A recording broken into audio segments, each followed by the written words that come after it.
Your journey begins in the high reaches of an old, gnarled oak tree. Nestled within a cozy clutch of eggs, you float in a world of warmth and quiet. Until, crack, your shell splinters. Your beak pokes through. You wiggle, you struggle, and with a final burst of determination, you emerge into the world. Wet, squinty-eyed, and frankly looking like a grumpy cotton ball. Your mother, a fierce and noble Chikar partridge, inspects you critically. You are small, helpless, and your wings are about as useful as a pair of wet socks. For the first few weeks of your life, you are essentially a very hungry ball of fluff. You have one mission: eat. And oh, how you eat. Every day, your parents forage and return with delicious, questionable treats, fat insects, crunchy seeds, the occasional unfortunate caterpillar. You are a bottomless pit, devouring everything with the enthusiasm of a vacuum cleaner. But danger looms. Cats and birds of prey like hawks, eagles, and even sneaky snakes eye your nest with mischievous glee. One day, a curious fox attempts to climb up for a snack, meaning you. Your mother screeches, your father flaps wildly, and you and your siblings, in all your fluffy helplessness, burrow into the nest, pretending to be invisible. The fox, faced with a screeching Chikar partridge, wisely decides that his dinner plans can wait. Thanks to your parents' watchful eyes, you live to fluff another day. Time flies and your fuzzy form has transformed into a lanky, half-fluffy, half-feathered little explorer. You leave the nest. Big moment. Huge. You're officially an independent young Chikar. Well, sort of. Because there's just one small problem. You can't actually fly yet. So here you are, scuttling around the underbrush, looking majestic but also slightly confused. Flapping your wings like, any second now, any second. But nope. Don't panic. This is normal. You're in the awkward teenage phase of Chikar life, what the experts call scrambling. Basically, you hop around, run in awkward zigzags, and wait for your wings to get their act together. Sometimes you'll even tumble headfirst into a bush. Totally fine. That's just practice falling. Your partridge parents are nearby watching over you, probably shaking their heads like, they grow up so fast, but also so clumsy. They'll still bring you snacks while you figure things out, so enjoy the room service while it lasts.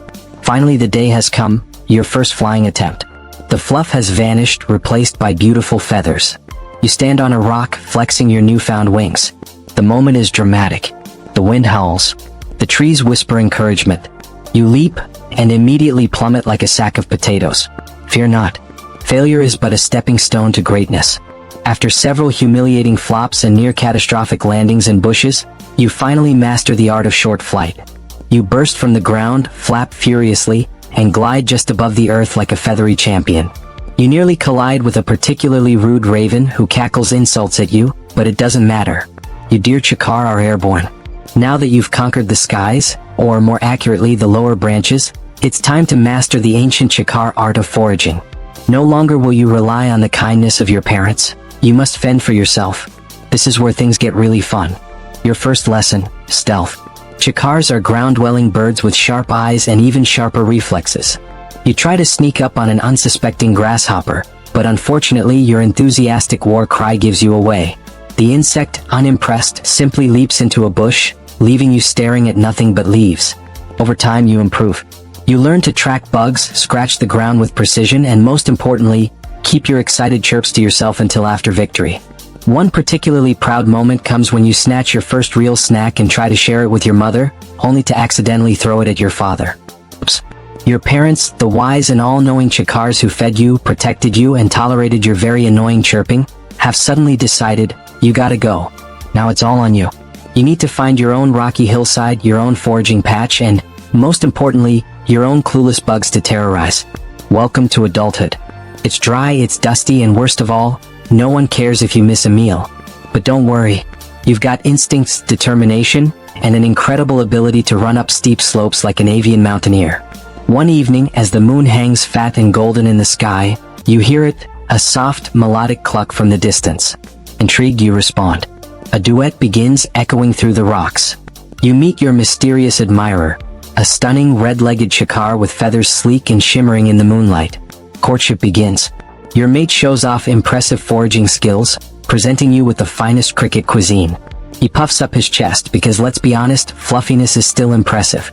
Love is in the air, and before long, you and your beloved are nesting together, preparing for the next generation of Chikars.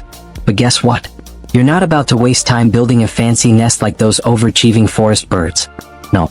Instead, you're out here scratching a simple depression in the dirt, lining it with a few tufts of grass. Why build when you can blend in? Work smarter, not harder. Remember how you once were a helpless little fluff ball demanding food? Well, now the tables have turned. You and your mate now have a nest full of hungry, demanding, ever-squawking chicks. Sleep? Forget about it. Peace and quiet? A thing of the past. Your days are spent foraging tirelessly, delivering meals to your insatiable offspring. Sometimes they eat, sometimes they reject your hard-earned catch with an ungrateful peep. But despite the exhaustion, you watch them grow just as you once did. And when the time comes for them to take their first flight, you watch with pride and a bit of schadenfreude as they too tumble ungracefully into the bushes below. One crisp, moonlit night and you, an elegant, wise and slightly overconfident chakar, perch on a rock, scanning the ground below. The world is your buffet, and you are the silent forager of the dusk. Then you see it. A plump, juicy cricket scurries across the smooth, dark expanse of the human-built hunting ground, also known as a road. You dash toward it, legs pumping, beak ready. But something is off. A pair of headlights, two blazing artificial moons, suddenly illuminate you like a Broadway spotlight. Your bird brain, finely tuned for rocky slopes and grassy hills, scrambles to make sense of the situation. Step 1. Big, bright, fast thing. Step 2. Maybe another bird? Step 3. No, definitely not a bird. Step 4. Unfortunately, Step 5. Move, idiot. Never quite makes it through. Splat. One moment, you are a proud, majestic partridge. The next, you are an abstract feather painting on the asphalt.